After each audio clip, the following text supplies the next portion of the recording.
Hey, I'm Matt, I'm Mario. and you are watching AMBY. Hey folks, it's Alicia from AMBY, and I'd like to welcome you to our interview with the Orwells. How are you guys? Good. Doing good. It's been about 2 years since we first caught up with you, so we're really stoked to be making this happen, so thanks very much for your time. You're welcome. So of course we have to kick things off by discussing the Converse Rubber Tracks tour, your first tour in months. Now you're in Toronto playing tonight, so have you guys been spending your days? Well, last night I went to a casino. Lost some Cash. lost some money. Yeah, I mean, it's only been, a few days? Yeah, we've just been hanging out, driving, Cruising. doing whatever. Being at a Converse event, I of course see some awesome kicks just around, even backstage down here. How's the swag been treating you? Guys enjoying that part Pretty of it? good. I can't wait to get home and skate in them. Yours look like you've had them for I a have. while. I've had these for years. Are those kind of kicks that just mean so much to you, you might not ever replace them? They're just broken in. This I was like, don't need breaking a new pair. I got a broken in pair. Yeah. Yep. But these look pretty durable, Yeah, they look great. so I'm pretty excited.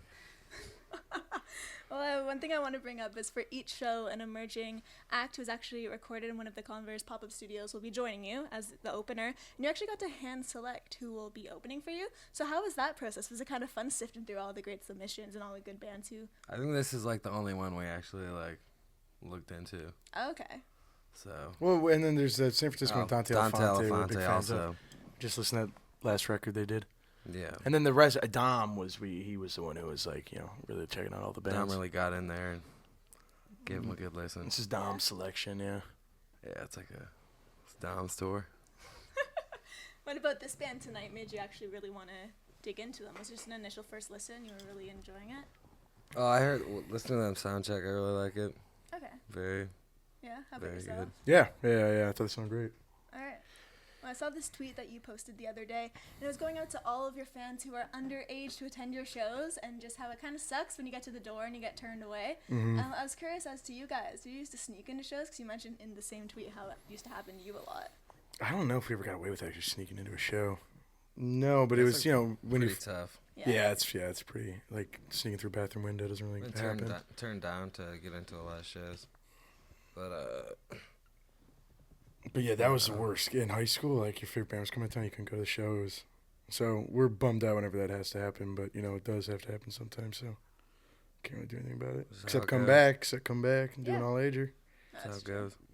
For both of you, then, you mentioned some shows you remember being turned away from.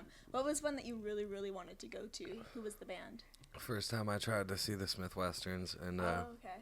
my cousin gave his fake at the door instead of waiting till he got to the drink wristband guy. I was pretty young. I was 16 or something, and I couldn't just go by myself because I'd be stuck in the city, and it's a little boy from Elmhurst, so Left alone. so we left, and I was pretty mad at him for a while. And you're playing a lot of really neat cities on this tour, but you guys are actually from one of my favorite cities, Chicago. Are you still based there? Yeah. Yeah, I've been Okay. living there for moved to the city 2 years ago. Okay. What are some of your favorite things about your hometown?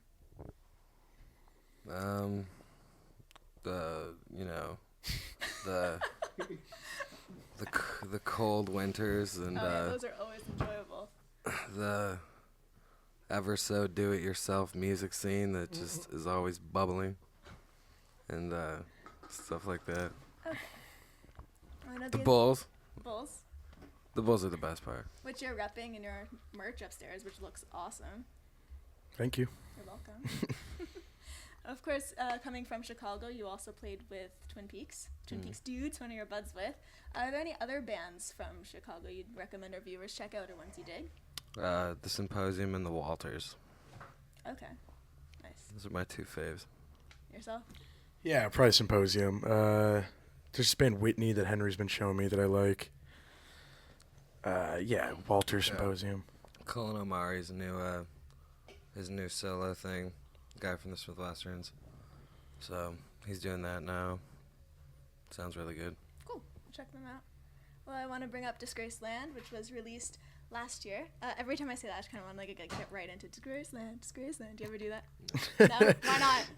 I don't I try not to think about No? that record too much because we like the new stuff so much. Yeah. And it's exciting again.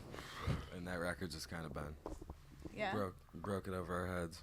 Okay, well, the reason I bring it up is actually because I wanted to get on to new material and was wondering what's in the works as of late. A big old record. And when do you think fans might be able to get a taste? I have no idea. We've been saying different dates for like a year now. It's out of our control at this point. We'll see what happens. Next year. But there is material, and it next will year is about a hopefully be 12-month span, give or take. Next year. Okay. Well, at least there's something to look forward Yeah, to. Now yeah. know, so that's awesome. Just going into the interview, I actually asked our AMBY viewers, who were fans of yours, if they had questions. Here are some that they wanted to ask. So the first one is, what would be your creepiest fan encounter? This really scary girl, and I don't even know if I want to talk about it. Still haunts him. In Pioneer Town. I don't know if I heard this. And what area is that? Yeah. It was Joshua Tree. in Yeah, there between you go. Coachellas, and it was really scary. I was like laughing about some joke, and this girl came up to me and asked to hug me, and I was like, yeah, sure. And I was still laughing from this joke, and she just gets this scary face, and she was like, why aren't you taking this seriously? And I was like, oh no, I'm just laughing from something, and no, sorry, I didn't mean to laugh. And she was just like, I cared more than all those people out there. And I was like, all right, it's time to go. See ya. And she just gave me this really haunting glare, and wouldn't stop looking at me, or so until I physically got out of the situation. It was really weird and uncomfortable. Sounds really uncomfortable. She looked into my soul. She wanted to drink my blood. So I don't like stuff like that when that happens. Yeah, I wouldn't either. Have you encountered anything not as Nothing creepy, that but- compares to that. Nothing, no. Okay. I mean, yeah, but nothing that's Nothing like going to look that. normal compared to that one, yeah. Yeah, I've never heard a story like that before. Jeez. It's really terrifying. To wrap everything up for your fans will be viewing, who hopefully aren't those little off-putting, creepier ones, do you have any message that you'd like to share with all of them? I don't know, Mario. What do you got? You're gonna love this record. You're gonna love it so much. It's really great. And sorry it took so long. Awesome. Well, that wraps everything up. And just thank you very much for your time today, guys. Really do appreciate it. And we're looking forward Thank to you. the show tonight. Absolutely. And remember, everyone viewing can visit us at amusicblogger.com for all sorts of interviews, features, videos, and so much more with your favorite bands. We'll see you next time.